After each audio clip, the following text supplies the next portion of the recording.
From KVUE News in Austin, you're watching Texas This Week with Ashley Goodo. Good Sunday morning. On December 13th, Austin voters will head back to the polls to elect a mayor and fill 3 council seats. In District 9, which covers Central Austin, voters will decide between former political and advocacy strategist Zoe Cadre, who got 30% of the vote, and Linda Guerrero, an Austin teacher who serves on several city commissions. She ended the night with 22% of the vote. I talked with both candidates about their bids for council. We'll start with Cadre. As we head into this runoff, what do you believe makes you the better candidate? Yeah, I mean, I think it's there's a stark difference between the 2 candidates that made the runoff. The first thing I'll touch on is experience, working in multiple city governments, as small as Kyle and as large as Houston, doing the policy work at the Texas Capitol, which is just super important to know how to, move policy through, especially, working at the Capitol, working for a member of the minority party, being able to work with others across the aisle, working on electoral campaigns and advocacy efforts, spaces, pushing back against harmful legislation, harmful bills. As an organizer, I think is really important. I think we need more organizers in office, whether it be myself or others, folks who are of the people, who are on the ground, who are constantly organizing and mobilizing and fighting. I think this is a unique skill set, from city experience to policy experience to organizing experience. And then, I would add, it's not something that necessarily makes me better, but I think it's extremely important, and that's a representation. There's no one from the AAPI community, represented on the dais. Hasn't been since Jennifer. Important for my community, to have a voice, and then to uplift the voices of others who have given, to the city, who have uplifted my voice and the voices of my community, and just to be a constant ally. What do you believe is the most pressing issue for residents in District 9, and what would you do to address it if you're elected to the council? Yeah, I think truthfully there's so many issues. We've been at the doors since April. As a campaign, we've knocked on tens of thousands of doors. I think the top issues, range from transit to public safety and its relation to, the unhoused community in this district. But I think the number one issue when we talk when we talk to voters at the doors is our housing crisis, and we are in a housing crisis. And to say otherwise is just being disingenuous and dishonest. We need more housing, but we need more affordable housing. In ways that can be done, obviously, is long-term, looking at a code rewrite of the land development code, which hasn't been updated since 1984.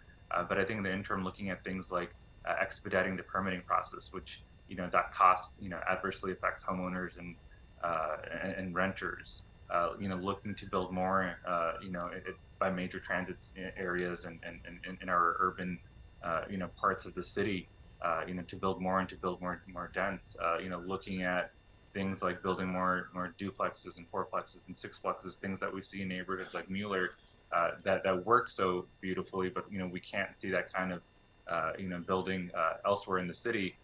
And then I think giving things like more autonomy to homeowners and to build ADUs.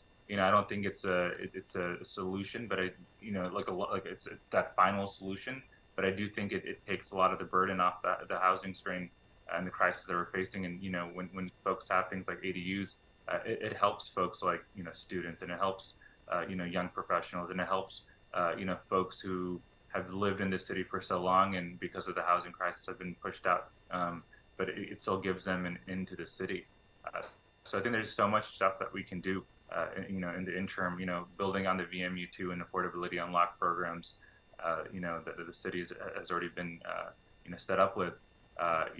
We need to do right by the folks in the city, folks who give so much to the city, and folks who, unfortunately, whether they're teachers or firefighters or restaurant workers, who are being priced out of the city. On December 13th, Austin voters living in City Council District 9 will decide who will represent them at City Hall. Former political and advocacy strategist Zoe Cadre or Austin ISD teacher Linda Guerrero. We talked with Cadre. Now let's hear from Guerrero. Tell us a little bit about why you're running for this seat. Certainly. One of the reasons I'm running for this seat is to foster community values, and I want to continue my family legacy to fight for equity in Austin. Yeah. You know, if viewers aren't familiar with that legacy, tell us a little bit about it. Yes, my family has been fighting for decades in Austin for equity. Back in the day, we called it injustices. And as a tribute to my father's passion and effortless work, there's been the naming of the Roy G. Guerrero Park. And there's also the naming of the Conley Guerrero Senior Activity Center. And then there's the Ricky Guerrero Park. And so these are all facilities to honor and tribute my family in our constant endeavors to get equality and equity throughout Austin. Tell us what you believe makes you the better candidate. Certainly. You know, I have 20 years of working on boards and commissions. I chaired the Environmental Board. I chaired the Parks Board. I was vice chair of the Downtown Commission.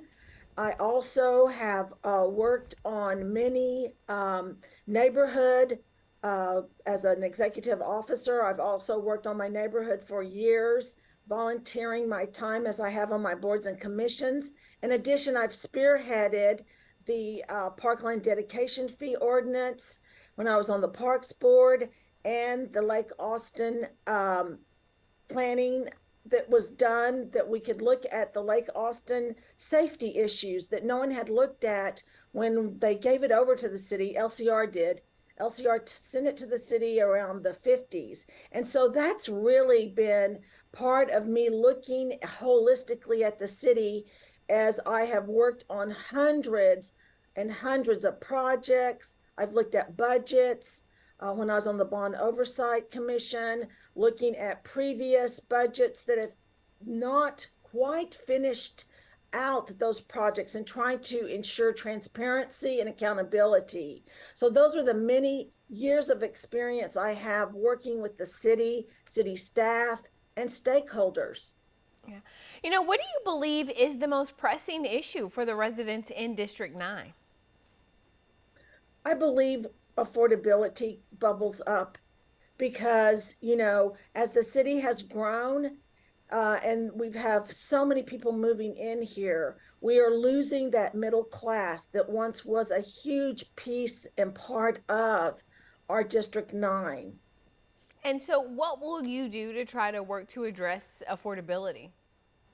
I'm going to immediately start looking to see how we can get more additional land that is city and county partnerships so that we can find lands and do models such as the Mueller project that has been quite successful. And we can make those MFI, median family incomes, to where people that are on living wages, where firemen, EMS, teachers can afford to live within our city.